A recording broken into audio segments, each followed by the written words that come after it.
Friends, cheer those Aussie boys on as they come around. The Americans, after losing the fiery first test, had got up to win the second a couple of weeks back by just the odd point. And last night continued that good form with a 46 points to 41 win over the local boys. Star of the night was probably the Valvoline Yankees captain Rodney Combs, who on the way created a new 4-lap record.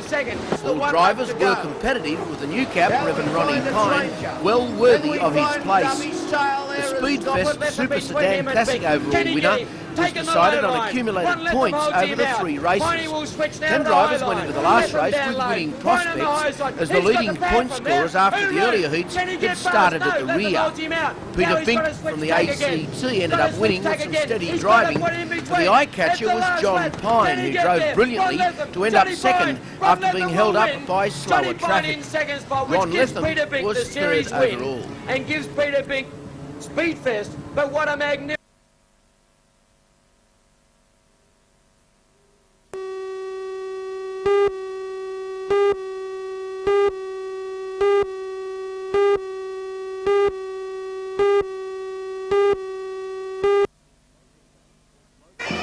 Local bands, marching girls and sporting groups rallied the thousands to Spears Point Park.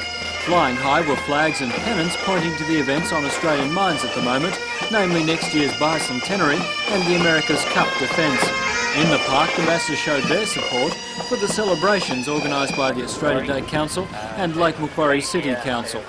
A special part of the day was the open-air naturalisation ceremony for this region's newest Australians. Coming from 19 different nations, they swore allegiance to Queen and country.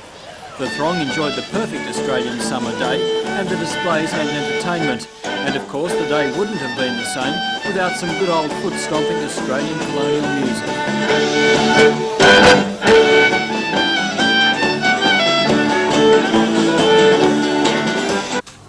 At the Western Suburbs Hospital there was a quieter but no less joyous occasion with the arrival of the hunter's first baby born on his country's birthday. Timothy Andrew Dresser arrived at 3:38 a.m. and weighed 4,310 grams. Parents Brian and Colleen hope their son's good sense of timing follows him throughout life. Happens every now and then.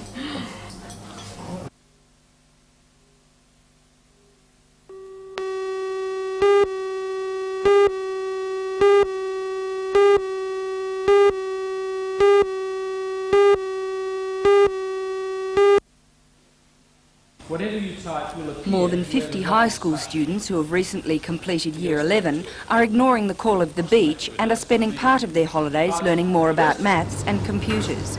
The students are attending a 3-day mathematics summer school at Newcastle University.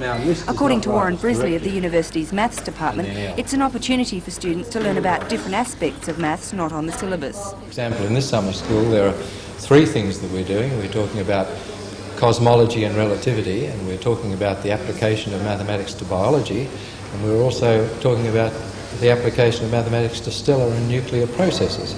So they'll see that mathematics has a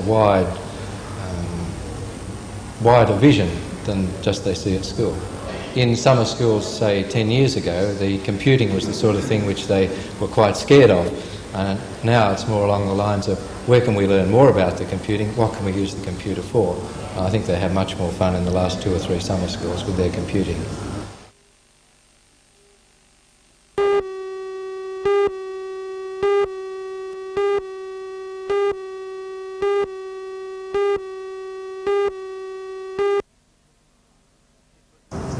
It was a crime that shocked the people of Newcastle just prior to Christmas. A 2-year-old girl abducted from her home in Charlestown and then sexually assaulted and dumped at Boomerang Park, Mayfield. Immediate investigations led to nothing. But last night, after some solid police work, Charlestown detectives were outlining the arrest and subsequent charging of the 19-year-old man.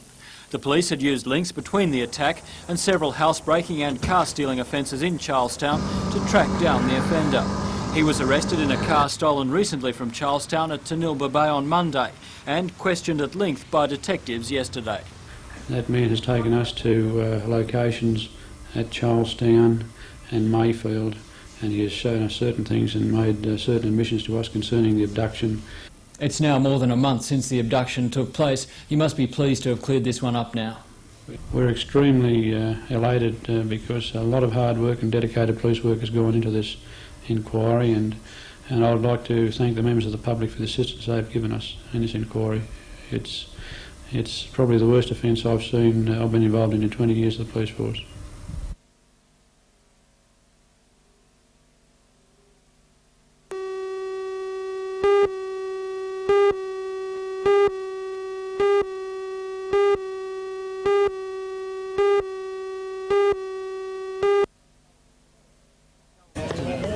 Calvin Croat and his family have been long-time residents at the caravan park. Just before Christmas, though, they were told to leave by the park manager after a family dispute. The Croats claimed they were being treated unjustly and took on the manager and the Lake Macquarie City Council, which owns the park.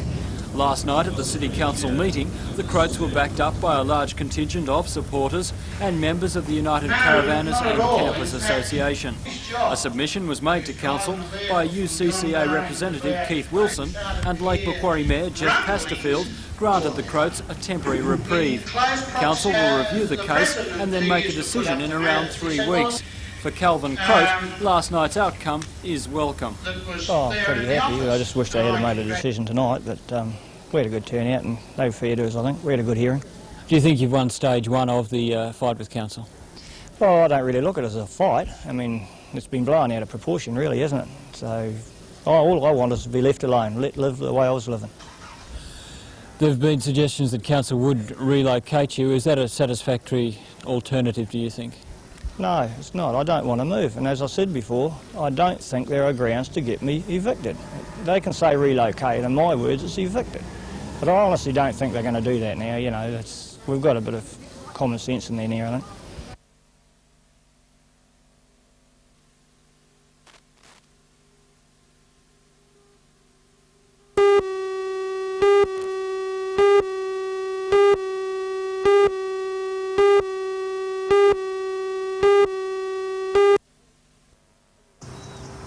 Police alleged that Wickens abducted a 2-year-old from her home in Charlestown in December and sexually assaulted her.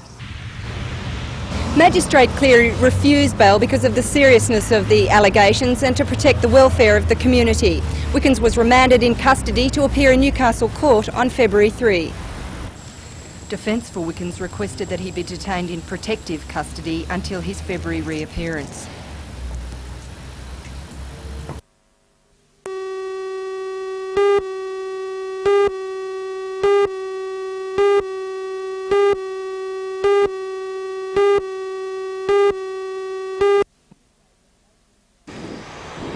Police say that an 18-year-old woman was waiting at this roundabout near the Mount Hutton shopping centre early yesterday afternoon. She was approached by a man in a green Ford sedan who forced her at knife point into his vehicle and took her to a park in the Crowders Bay area where he assaulted her. Police described the man as 27 years old, of muscular build with dark brown collar-length hair. He was wearing jeans and a T-shirt at the time of the incident. His car is described as a blue-green 1969-70 Ford sedan with mottled Duco.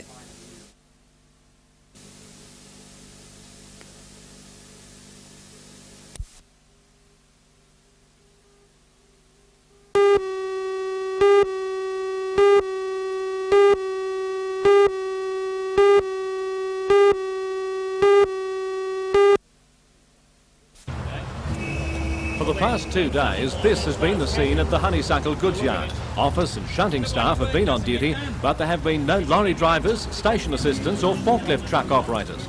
The result? No general freight of any kind has been moving either way through the gate to Wharf Road. And it was at that gate that the 55 Australian Railways Union members involved in the stoppage met this morning.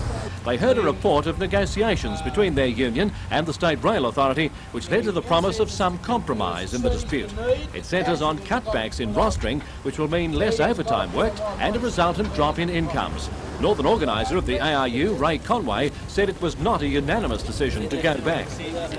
I would say no, the men are not happy, as is the case of many State Rail Authority employee in this state.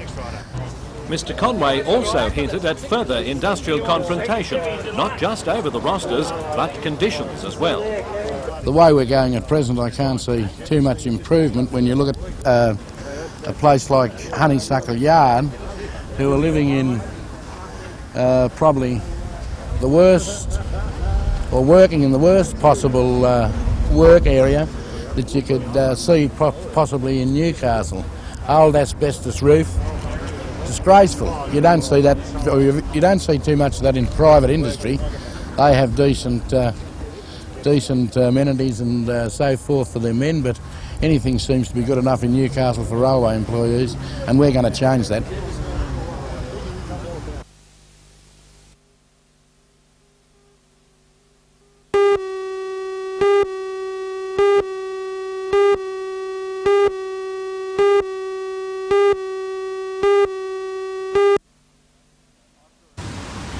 After a recent spate of stabbings and assaults, taxi drivers throughout New South Wales are getting edgy. The problem was highlighted earlier this month when a Maitland cabbie was stabbed to death, allegedly by a young passenger, for just $50. More recently, a Newcastle cabbie was hit over the head with a hammer and then robbed. Local driver Peter Headley is the first in the Newcastle area to fight back with a bulletproof and knife-proof shield between the front and back seats of his cab. The top part of the shield is made of a substance called Lexan, which is transparent and bulletproof. The bottom is made of heavy-duty fiberglass with a steel plate in the driver's seat to protect against knives. Increasing violence against taxi drivers, including the recent murder in Maitland, has cabbies fearing for their lives. In many areas of this state, they're turning to shields like this one to improve their chances against would-be attackers. A majority of the taxi drivers do fear for what's going on. Like, you don't know when it's going to happen. How much protection do you think this is going to give you? This will give you all the protection you need from the passengers in the rear seat of the vehicle. What they fear is the passenger that will sit behind you, and when you're least expecting it, they can put their arm around your neck, and when that happens, you are completely helpless. So what will happen in the future in this sort of case?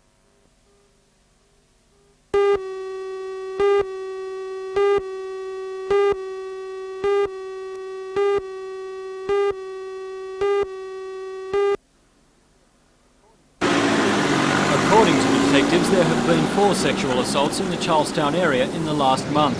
Despite a concentrated effort, police have not tracked down the offender or offenders. They've appealed to the public for help and have released this identical picture. The man is wanted for a sexual assault at Windale on January the 21st. Police say he broke into a house through a sliding door and then sexually assaulted a woman as she lay on a couch. They say this man is also possibly responsible for breaking into a house at Gateshead and approaching a 6-year-old girl before being disturbed. And they've also not ruled out the possibility that this man sexually assaulted an 18-year-old woman at Crowders Bay on Tuesday. They describe the man as 24 to 27 years old, solid build and with neatly groomed brown collar-length hair parted on the left side.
They were delighted with our plans for the rectangularisation of the International Sports Centre and the updating of the grandstand. What we're doing about the company formation of how we're going to administer the rugby league that enters into Sydney and at the same time participate in the administration of the local rugby league. They're very satisfied with that. We've placed with them our colours, our proposed colours, which we're not allowed to disclose till they approve them, but we're fairly confident, more than confident, those colours will be approved. We have to put all of those submissions in a final document, which was originally to be delivered by the end of August, but as a result of today, they've said put your submissions in by the end of March. So Max, a good response today. Now, what about Newcastle's ongoing commitment to the Country Rugby League? We've made strong submissions today that those affiliations be retained, that the Newcastle Rugby League be part of the Country Rugby League. I'm delighted to pass on to the clubs that we've got total support from John O'Toole, the Secretary of the Country Rugby League. He expressed that today, as did Ken Arthurson, and as did John Quayle, the General Manager of the New South Wales Rugby League. So we're very hopeful that we're going to set the precedent. We're going to be in the Sydney competition, yet our existing Newcastle Rugby League retain its present standard.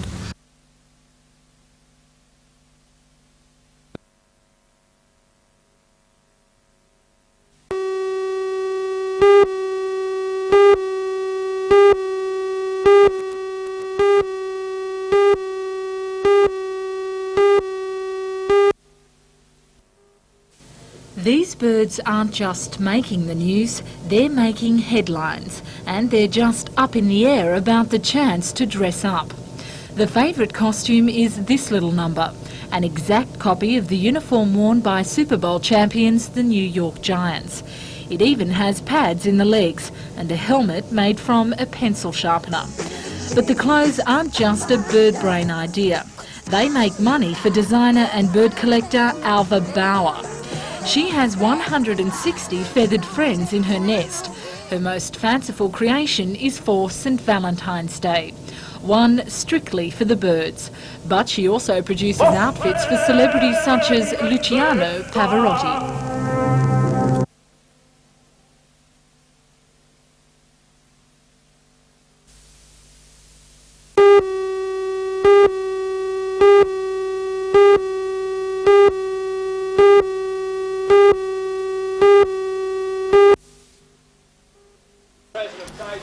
For the members of the Swansea Belmont surfboat crew, it's been a great weekend. Yesterday, the Surf Club launched a new and innovative surfboat, sponsored by Carlton and United Breweries.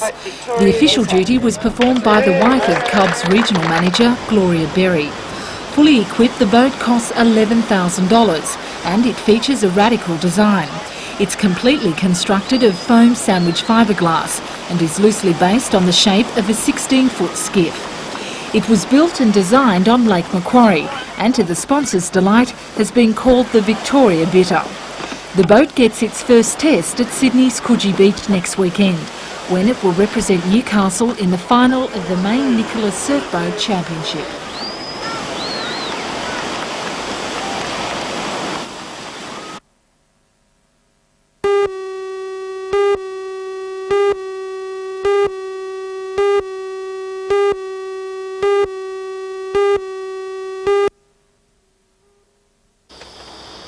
At universities around the state, the admission marks for prospective students are significantly higher than in previous years. At Newcastle University, the various faculties have lifted their cut-off aggregates by between 10 and 60 marks.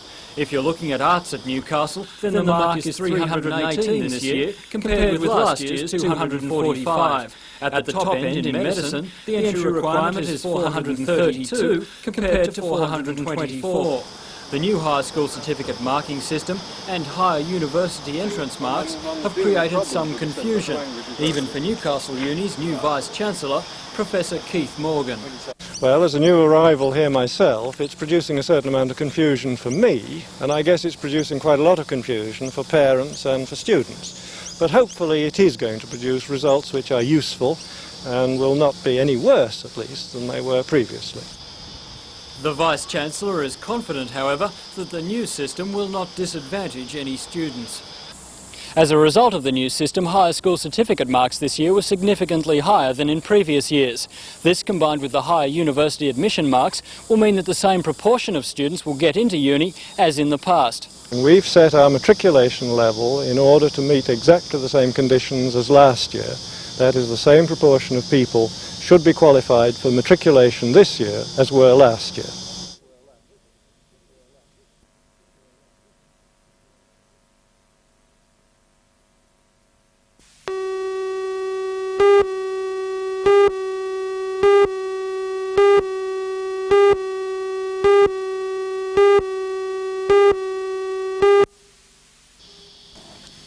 The small one-teacher public school at Moonan Flat in the Upper Hunter will be empty today as the dispute with the local P&C and the Education Department continues.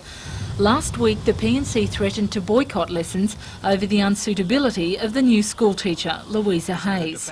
Ms Hayes was to teach for the first 8 days before going on maternity leave, taking up residence in the schoolhouse with her de facto husband, which angered the P&C. Ms Hayes applied and was granted a transfer, but is still now occupying the residence.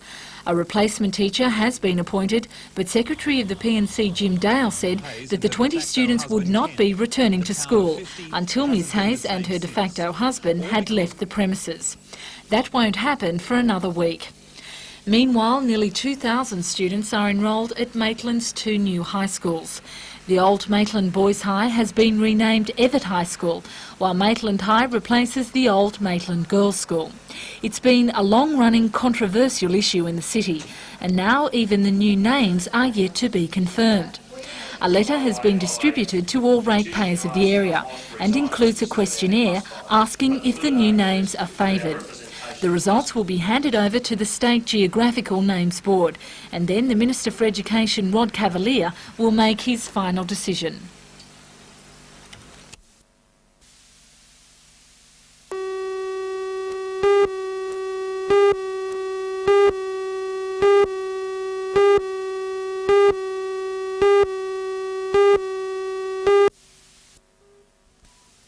Despite several delays in its construction, the new Parliament House in Canberra is one of the few national projects running to schedule. A parliamentary committee will decide on just when it will be occupied. But it seems likely the politicians, their staff and media representatives will be shifting house in May next year. The cost, an estimated $1 billion. But the new centrepiece of the nation's capital hasn't been without controversy. Conservationists have criticised the use of rare Australian rainforest timbers. There have been arguments over preference for New Zealand carpets. Italian instead of Australian marble has been used. And the $4.4 million flagpole had to be cut down and re-welded when it was found to be 45 degrees out of alignment. In fact, the flagpole is one of the most notable features. There's 4 28-ton stainless steel legs to hold the pole in place, and 3 different flag materials will be used to determine which is most suitable. The new building has been labelled vast and impressive, and like other major projects, has become a political issue.